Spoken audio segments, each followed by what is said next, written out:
Bienvenidas y bienvenidos a un nuevo programa de Comunera TV. Antes de comenzar el programa, queríamos agradeceros que ya somos más de 100 comuneros y comuneras. Si queréis que siga el programa creciendo, darle like y suscribiros.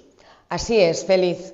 Bienvenidos de nuevo y si queréis recibir notificaciones de todas las grabaciones y espacios que vamos a publicar, pulsar la campanita. Hoy nos acompaña Antonio Maillo Cañadas, licenciado en Filología Clásica en la Universidad de Sevilla, profesor de instituto. Actualmente es el coordinador federal de Izquierda Unida. Buenas tardes y bienvenido, Antonio. Gracias por aceptar. Y encantado de estar aquí en Toledo con vosotros y espero que sea de interés para quienes nos vean. En primer lugar, y sin más preámbulos para la entrevista, ¿cuál es el papel de Izquierda Unida en el actual contexto político y en la recomposición de la izquierda transformadora? Pues yo creo que tenemos una responsabilidad histórica de un proyecto que ya va a cumplir 39 años y que además heredera de otros proyectos que tienen ya casi 100 años, ¿no? Que están muy vinculados al movimiento obrero y en el caso de Izquierda Unida a esa alianza de tradicional movimiento obrero con nuevos movimientos ecologistas, feministas, jóvenes o de la paz, ¿no? Y en este contexto actual creo que tenemos un papel importante en expresar la voz de una izquierda transformadora que no renuncia a conformar un sistema alternativo a este sistema injusto que no resuelve los problemas de la mayoría social. Y en segundo lugar, en una reorganización de la izquierda en la que nosotros tenemos una tradición unitaria, además nos llamamos Izquierda Unida porque es un espacio de unidad en sí mismo, ¿no? Y creo que tenemos una responsabilidad histórica porque vienen momentos en los que una ofensiva de corte autoritario, de corte reaccionario, necesita una respuesta de profundización democrática en el sentido más genuino del término, del poder del pueblo. Y creo que Izquierda Unida puede jugar un papel importante en ese bagaje, primero discursivo e ideológico de no renunciar a un sistema alternativo, en segundo lugar de contribuir a construir un proyecto unitario que unifique diferentes culturas políticas pero que tengamos coincidencias programáticas para ofrecerlas a ser instrumento de mejora de la vida de los trabajadores y trabajadoras, y en tercer lugar en un contexto ahora de espiral bélica en el que nosotros, que venimos precisamente de movimiento pacifista vinculado a la salida de España de la OTAN, el referéndum de la OTAN que fue el germen de nuestro origen, seguimos enarbolando un proyecto de seguridad que esté vinculado al diálogo, la cooperación, la gobernanza mundial a través de las Naciones Unidas y, por supuesto, en contra del rearme o de una carrera armamentística que no nos lleva a ningún buen puerto. Recientemente, Izquierda Unida, Antonio, ha lanzado Convocatoria por la Democracia. ¿En qué consiste este proyecto? Precisamente la Convocatoria por la Democracia surge de un diagnóstico de preocupación por el deterioro de las instituciones democráticas que va a tener dos salidas. Una es una salida a la que da Trump en Estados Unidos o Meloni en Italia o Milei en Argentina, que es una salida autoritaria de corte neofascista, reaccionaria, que pretende desmantelar todos los derechos conquistados por el movimiento obrero. Y después hay otra alternativa frente a esa, que es una alternativa de profundización democrática, y en esa se encuentra Izquierda Unida. Con Convocatoria lo que hacemos es una interpelación a la sociedad, a la gente de izquierda, progresista, a quienes están preocupados por la deriva de los acontecimientos y a un cambio de estado de ánimo en la izquierda, ¿no? Venimos de una etapa de cierta complejidad, de cierto desánimo, de desencuentro, y yo creo que Convocatoria es un espacio que se ofrece a gente que trasciende de Izquierda Unida para, primero, analizar bien lo que está pasando y por qué, tener herramientas para comprender un mundo cambiante que se está produciendo. Segundo, organizarnos para no asumir de manera resignada que la derecha y la extrema derecha tienen que llegar al gobierno. No estamos de acuerdo, es verdad que en la Unión Europea todos los países tienen gobiernos de derecha o de extrema derecha, menos España. Y en tercer lugar, además de cambiar el estado de ánimo y no resignarnos, construir un proyecto de país. Y lo voy a decir en un ejemplo. Convocatoria por la Democracia es una advertencia frente a la ola de la extrema derecha. Pero a la extrema derecha no se le combate diciendo que viene la extrema derecha. Eso es un significante vacío, vamos a decirlo así. No se puede decir que se combate a la extrema derecha y ahora entras en una dinámica de espiral de guerra o de compra de gasto de defensa, ¿no? Y de armas. y de armas, ¿no? Yo creo que así no se le combate, es más, así lo que se hace es entrar en el marco de la extrema derecha. A la extrema derecha se le combate combatiendo, valga la redundancia, las causas que motivan que gente que no tenía por qué apoyarla, lo apoye. La desigualdad en el acceso a la vivienda, la precariedad laboral, la falta de expectativa ante la vida y, por tanto, un proyecto de país. Y en ese sentido en el que tenemos que enarbolar una convocatoria que en el fondo es una apelación a la unidad y a crear condiciones para que en el próximo ciclo electoral haya una respuesta y una oferta con la que se siente identificado la mayoría de los trabajadores y trabajadoras de nuestro país. Seguimos viendo cómo muchas familias siguen sin beneficiarse de la subida del salario mínimo interprofesional o del crecimiento del empleo. Esto es debido en gran parte por la subida del alquiler, el precio de las viviendas. ¿Qué propone Izquierda Unida? Efectivamente, estamos asistiendo a un momento en el que estamos mejorando las condiciones laborales y salariales, pero claro, esas condiciones de mejora de salario o de condiciones laborales se neutraliza por el gran agujero negro que supone para la renta de los trabajadores el pago de la vivienda, ya sea de alquileres desorbitados o de hipotecas muy altas. Hemos visto en Izquierda Unida que si algo ha sido fallido, ha sido la política llevada a cabo por el bipartidismo en los últimos 45 años, en la que se ha basado una política de vivienda en la que se ha hecho dejación de funciones por el Estado, por lo público, en favor de los constructores. Y eso ha creado una espiral de especulación y de precios, de alza de precio artificial de la vivienda. Nosotros creemos que eso es causa suficiente para cambiar el paradigma. ¿Y qué significa eso de cambiar el paradigma? Pues que el Estado, lo público, asuma la política de vivienda como se asume la política de educación o la política de sanidad. Y nosotros celebramos que haya empezado a haber un cambio con el plan de vivienda vinculado a la creación de una empresa pública de vivienda que nosotros históricamente hemos siempre reivindicado, con una concentración de todas las viviendas derivadas de la Sareb, con suelos de Adif, de Renfe, etcétera, y crear un parque de vivienda que pueda ser gestionado también por el propio Estado, de manera directa, para ofrecer alquileres asequibles que nunca puedan suponer el 30%, más allá del 30% como máximo de los ingresos de una familia, es decir, que no están vinculados al precio de libre mercado, sino a tus propios ingresos, para que puedas vivir, y con una necesidad de afrontar la contención y la eliminación de los pisos turísticos, porque eso es una eliminación de la oferta para lo que tiene que ser una vivienda, que es un derecho para vivir, para que las familias vivan. En ese sentido, queremos decir que somos partidarios de una fiscalidad que haga que los propietarios de vivienda de pisos turísticos sientan que les beneficia más el alquilar a familias con contratos de larga duración que no especular con pisos turísticos, y creo que por ahí tienen que ir las partidas de vivienda. Y por último, es muy importante hacer convenios con los ayuntamientos para que estos sean los que gestionen directamente como administración más cercana las viviendas de la empresa pública, ¿de acuerdo?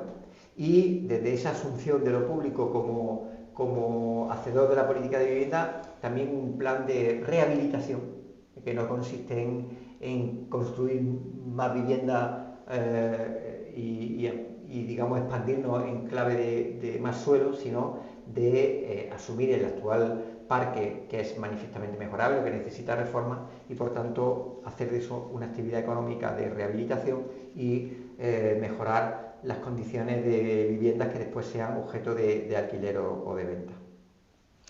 En esta legislatura, una medida muy importante, la reducción de jornada a las 37 horas y media. ¿Por qué crees que es imprescindible esta reducción de jornada? Ya, desde el punto de vista histórico, que es muy importante salirnos de la coyuntura, en España la última vez que se redujo la jornada laboral fue en el año 31 en la Segunda República, que se pasaron a las 40 horas semanales. Desde entonces no se ha reducido. Y alguien me diría, no, en el año 83 se planteó otra vez la jornada, claro, porque las 40 horas que se consiguieron en la Segunda República fueron derogadas por el franquismo y se recuperaron en 1983. Pues bien, llevamos casi un siglo sin reducción de la jornada laboral. Por tanto, es un hito histórico y un hito necesario. Estamos hablando de un proceso de un país que en el peor de los casos lleva apenas 42 años que no se ha modificado la reducción de la jornada laboral con mantenimiento de salario. Y creemos que es un hito necesario para el mejor vivir y sobre todo para algo que es muy importante, que es la conciliación de la vida. Trabajamos para vivir y no vivimos para trabajar. Y creo que eso es un cambio en la concepción de la vida frente a un capital que te exige dedicación máxima de trabajo y precariedad máxima a cambiar las prioridades políticas. Y creo que es muy importante que se consiga esa reducción. Es verdad que la correlación de fuerzas en el Congreso de los Diputados no es una correlación de izquierda, pero tenemos que conseguir con la movilización social que eso se haga una realidad. A nivel internacional estamos viendo el auge de la extrema derecha. ¿A qué cree que se debe este fenómeno y sobre todo cómo podemos combatirlo? Como decía, Convocatoria por la Democracia es una interpelación a la sociedad para que milite en la defensa de la democracia entendida como poder popular. Estamos muy críticos, nosotros somos muy críticos con el funcionamiento de la democracia española o con el funcionamiento de la democracia de la Unión Europea, donde podemos decir que las élites europeas han diseñado un mapa que no ha contado con la colaboración activa ni se ha pensado en la mayoría social. Y el auge de la extrema derecha es una respuesta del capitalismo por un lado, a una especie de sentimiento de que se ha llegado demasiado lejos en la conquista de derechos y sobre todo en la conquista de políticas de igualdad. Y en segundo lugar, a un sentimiento que viene ya determinado por la revolución conservadora de los años 80 del siglo pasado, de Reagan y Thatcher, en los que una vez que el capitalismo ya no tiene un contrapeso, como lo representaba la Unión Soviética en su momento, pues ya sienten que no tienen que establecer un pacto con los trabajadores y trabajadoras para contenerlos en su reivindicación. Llegan a una nueva etapa en la que sienten que la propia democracia liberal que ellos fundaron, digo ellos, las élites económicas y políticas de cada país, fundaron, ya no les sirve. Ya no les sirve y ahora quieren sustituirlo por un sistema donde los derechos no prevalezcan y donde haya una gran masa laboral que estén a disposición en cuanto a movilidad funcional, es decir, formar un ejército de personas que puedan hacer trabajos diversos según sea necesario y movilidad geográfica, esto es, que a lo largo de tu vida laboral tengas que moverte para ir a trabajar, con lo cual se rompe la fijación de hacer comunidad, no compras una vivienda que te haga tener un proyecto estable de familia, no estableces vínculos emocionales con el territorio con el que vives, no te organizas políticamente o sindicalmente, con lo cual tu capacidad de respuesta colectiva a los ataques a tus derechos disminuye. Y creo que en ese proyecto reaccionario, de la internacional reaccionaria, de la extrema derecha, hay que combatirlo con organización, con un proyecto que asuma el combate cultural contra quienes piensan que ha llegado su momento, y en una defensa orgullosa de los valores y de las conquistas sociales que hemos tenido, ¿no? Frente a una hoja de ruta de privatización de todos los servicios públicos, de sanidad, de educación, etcétera, nosotros tenemos que defender esas conquistas del movimiento obrero con orgullo y defender otras conquistas. Y creo que la política de vivienda tiene que estar una de las claves de mejora de la materialidad en las condiciones de vida de la mayoría social. A raíz de los recientes escándalos de violencia sexual que han sacudido a figuras relevantes del espacio de la izquierda, ¿cree que las organizaciones progresistas deben de hacer una profunda reflexión respecto a esto? ¿Y se debe establecer controles o medidas internas más eficientes? Yo creo que tenemos que hacer una reflexión transversal sobre la coherencia y un sentimiento de que el machismo es algo transversal. No podemos pensar que, viviendo precisamente una revolución feminista como estamos viviendo, hay sustratos de una cultura patriarcal y machista que atraviesa toda la sociedad y por tanto atraviesa todas las organizaciones políticas. ¿Cuál es la clave de todo esto? La clave es tener mecanismos de corrección, de prevención y de actuación. Nosotros estamos muy orgullosos y orgullosas en Izquierda Unida además no salió muy destacado y sin embargo fue una de las grandes decisiones de la Asamblea Federal que celebramos en mayo, que me nombró a mi coordinador, en la que se creó una comisión de cuidados que tiene un protocolo muy ágil y muy definido de cómo hay que actuar para la prevención, la intervención y la resolución de los conflictos sobre los cuidados y, por tanto, con toda la casuística que vaya en contra de esos cuidados y que tiene que ver pues, con situaciones de abuso, de dominio o de incluso violencia sexual. Y yo creo que ahí está la clave, tener protocolos y que te hagan actuar inmediatamente y sobre todo disuasores para evitar en este cambio de paradigma que estamos viviendo, ser conscientes de que nadie está a salvo. Nosotros cuando salió el caso de Rejón lo dijimos como Izquierda Unida, mire, el hecho de que no sea militante de Izquierda Unida ni lo haya sido nunca no significa que cualquier organización puede estar, estar afectada, ¿no? Y creo que desde ese punto de vista hace falta una reflexión porque de alguna forma ataca las bases y los fundamentos sobre los que nosotros construimos un proyecto de país. Estamos viendo una deriva belicista y cómo muchos países europeos están llamando a invertir miles de millones de euros en armamento por una amenaza existencial. ¿Qué propone Izquierda Unida sobre esto? De pronto ha habido una espiral europea con una operación escalofriante de gasto militar de 800.000 millones de euros. La primera reflexión que a mí me lleva es que esa operación de gasto tan estratosférico no se produjo cuando el sufrimiento llegaba a las familias de la mayoría de los países del sur de Europa. Veamos Grecia, veamos Italia o veamos España o Portugal. Entonces se actuaba con austeridad, con recorte, con pérdida de derechos, con ruptura de las redes sociales de protección del Estado sobre la gente que lo pasaba peor. Y es un acto de gran hipocresía cuando se actúa con un estímulo para el gasto enloquecido de material militar y sobre todo con lo que es una espiral bélica que no nos va a conducir a nada. Izquierda Unida surgió de los movimientos de la paz y contra la entrada o la permanencia de España en la OTAN. Somos un proyecto que ha defendido siempre el espíritu del Acta de Helsinki de 1975 o el Acuerdo de París, de la Cumbre de París, que hablaba de la solidaridad compartida, esto es, la construcción de un sistema de seguridad desde el diálogo, la cooperación, la resolución de los conflictos a través de las Naciones Unidas y espacios que tengan un sentimiento de que tu seguridad como país existe en la medida en que existe la seguridad de otros países, es decir, no es a costa de la inseguridad de los demás. Sin embargo, Estados Unidos siempre ha bloqueado cualquier política de sistema cooperativo de seguridad. Y precisamente en el interés de quebrar las propuestas de acuerdo de seguridad en Europa ha prevalecido los intereses de la OTAN, que es decir, los intereses de Estados Unidos.